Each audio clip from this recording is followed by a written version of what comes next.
Dans cette vidéo, je vais vous montrer comment simuler les conséquences d'une élévation du niveau de la mer sur les paysages.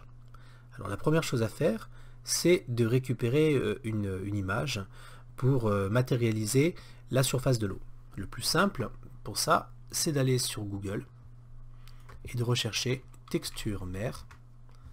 Et on prend la première image qui nous plaît, par exemple celle-là. Donc ce que j'ai fait, c'est que j'ai enregistré sur mon bureau une image au format JPEG que j'ai appelée texture mer, la voici. Et c'est elle qui me servira à matérialiser la surface de l'eau. Ensuite, je lance Google Earth.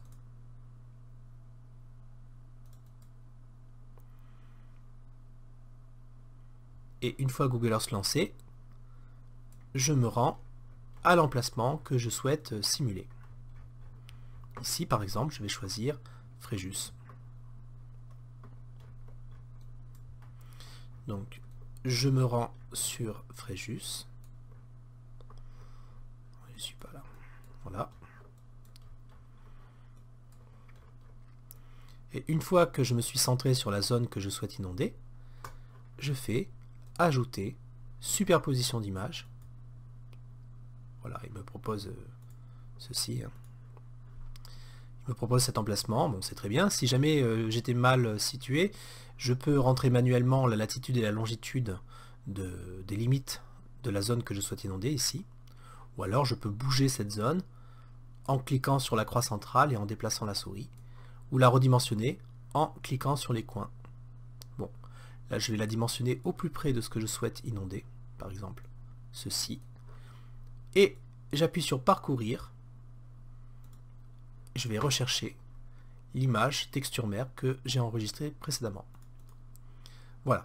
Alors maintenant, il me reste à définir à quelle altitude je souhaite placer le niveau de la mer. Donc, pour cela, je vais dans l'onglet altitude, absolue, et je mets par exemple 5 mètres. Là, je mets 5 mètres pour voir ce que ça ferait 5 mètres d'élévation. Voilà, ok. Donc à présent, j'ai un plan bleu qui matérialise la surface de l'eau élevée à 5 mètres et je peux voir les conséquences sur le paysage. C'est très intéressant. On voit ici que le chapiteau du manège dépasse à peine. Voilà, on voit les bâtiments, on voit les rues transformées en canaux. Alors si je veux étendre ma zone, il faut y aller avec parcimonie parce que si je prends une zone trop grande, j'aurai des distorsions importantes de géométrie. Alors je peux l'étendre un petit peu tout de même, hein, voilà.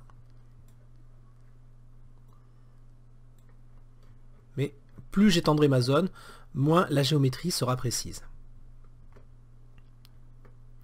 Voilà donc à quoi ressemblerait Fréjus avec une élévation du niveau de l'eau de 5 mètres. À l'aide du petit curseur, si je reviens sur altitude, du petit contrôle, ici altitude, je peux m'amuser à voir une élévation plus importante. Par exemple, je peux rentrer directement dans le champ, 10 mètres, voilà à quoi ça ressemblerait avec 10 mètres d'élévation. Évidemment, je peux, en faisant un clic droit sur mon image, la déplacer pour rentrer davantage à l'intérieur des terres.